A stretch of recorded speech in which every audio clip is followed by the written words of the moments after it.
What is going on, everyone? And today we are here for week 11 of the Ferrari GT3 Fixed Challenge Track Guide Series.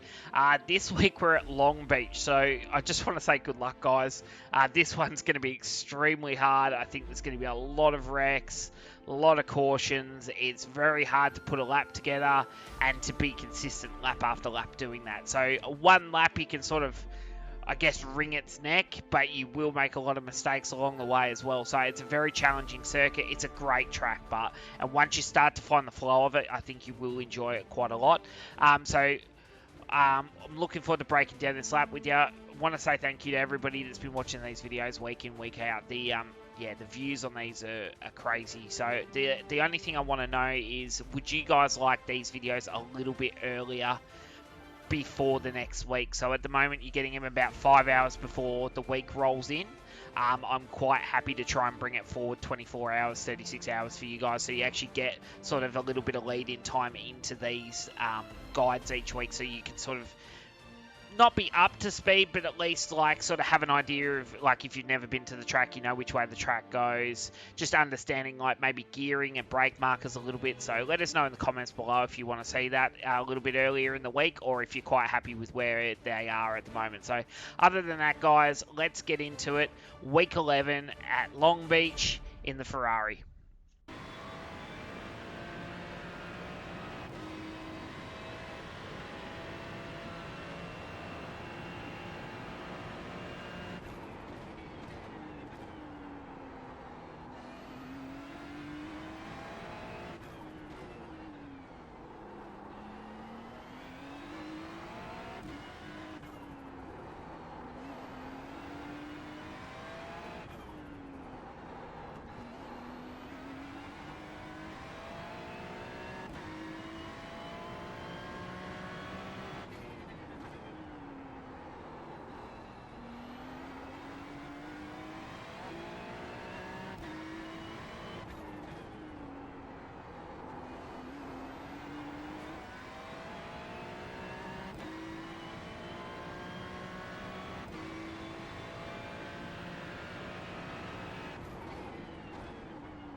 Alright, guys, so now we're going to break down the lap. So as we're coming around past the start finish line, you want to get close to the wall.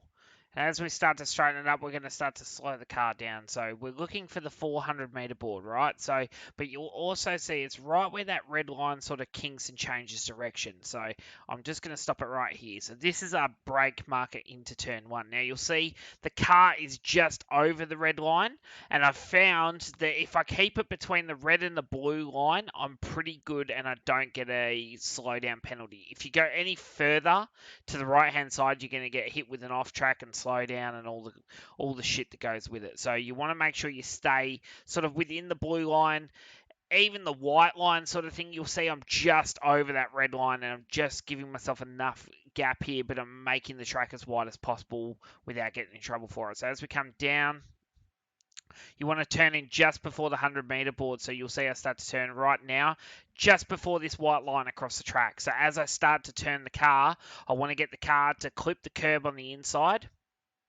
And then you'll see right in front of us now, see how the wall actually steps back. So that's the end of the tyre bundle there. So you're sort of aiming to get it between the end of the tyre bundle and the start of the billboards. If you can get it to sort of rotate it that direction, you're going to be good, because you'll see I carry the speed out, but I'm still rotating.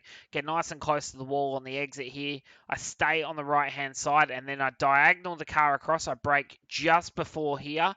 I'm braking right at this point here, so just before the white lines across the track, before the yellow line in the center here. Nice big brake pressure.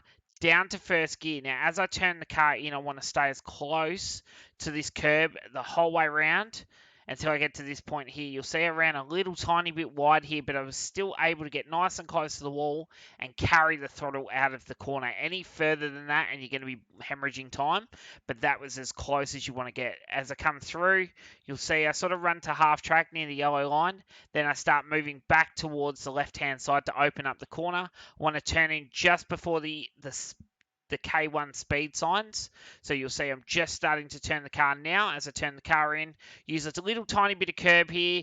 Second gear, let the car run right out to the edge of the road. Same again here, turn in just before the K1, the second K1 sign, the K1 speed sign, sorry. So then you turn the car in again. A little bit more curb can be used here. I probably was a little bit conservative on this lap. I could probably go another foot across to use it. You want to sort of slide to the end of the last tyre bundle before you open the wheel a lot. Then you can let the car run right out to the edge of the road. Then you start to set yourself back up towards the right hand side coming down here. Now you're looking for the green little sort of traffic light bollard thing just before the 200 meter board, or you could kind of call it in line really. It is slightly before, it just looks like it's not when you're at this angle. That's where you're braking, nice big brake pressure. Then you want to get the car to slow down back to second. I only go to third in that little straight bit between these two corners. You can go to fourth as well, but I find the third overrun is just a little bit better and it's a little bit more agile as I go to pitch the car in here. So pitch the car in at the end of the Acura sign, so right at this point here. Turn the car in. As you can see, I probably was a little bit aggressive on the throttle and I probably missed the apex by about a foot. You want to get as close to that inside curve as possible because as you'll see here, the car sort of gives a bit of an understeer and I just struggle to pick that throttle up a little bit sort of quicker than I wanted to. Still use all the track, but let it run right out to the edge of the road. Once you get to sort of this point here, you start to head back towards the left-hand side pretty aggressively. You're spotting that 200 meter board just in the distance there. You're going to try and get the car nice and straight as you go into brake. Nice big brake pressure now. You can see the car's braking just before the 100 meter. I start to turn the car at the corner. Now you'll see I'm turning at the corner very early here. So what I want to do is I actually want to cut across this curb and get as close to this inside wall as possible. So as you can see right at this point here, I'm sort of aiming. You want to make sure you're as close to the white wall on the inside and sort of at the end of the motel tyre bundle on the outside, and that way you'll be able to carry the speed through. You'll see I oversteer slightly here, but I managed to catch it. I get very close to the wall. I don't think I nick it, but I'm very close to it as I come through. Then I start to run down the back straight, nice and aggressively. Set yourself up on the left-hand side. You're looking for just between the 400 and the 3. I'm at this lap I broke at the 3. It was probably a slight bit deep. You're probably looking at this manhole cover just before the 300 meter board. Just to give yourself a little bit of more brake control, I had to really squeeze the pedal to get it to rotate how I wanted to here, and it was probably a little bit too much on the slide. So definitely if you're looking at a tyre management perspective, you probably want to bring it back just ever so slightly. So you'll see, get nice and close, want to turn in just at the Firestone sign. So this next one here, you see I start to turn the car, but you'll see how much I rotate the car over the curb.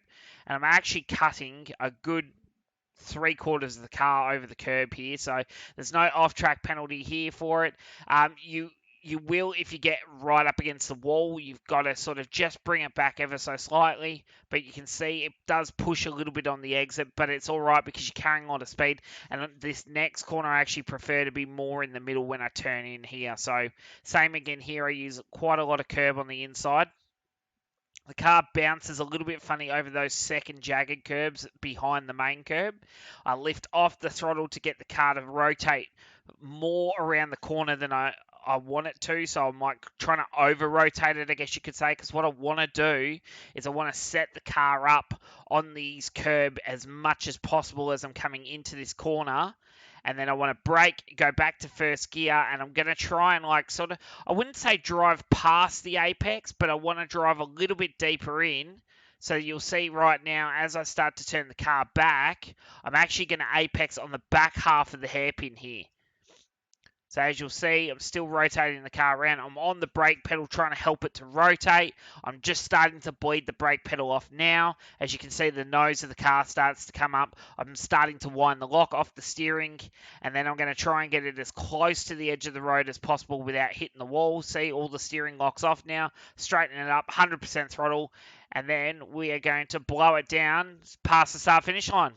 And there you go, guys. That is your walkthrough track guide for week 11 in the Ferrari GT3 Fixed Challenge Series. Hope this has helped you. Good luck for this week's racing, and we look forward to seeing you for week 12 next week for the last week of the season. We'll see you then.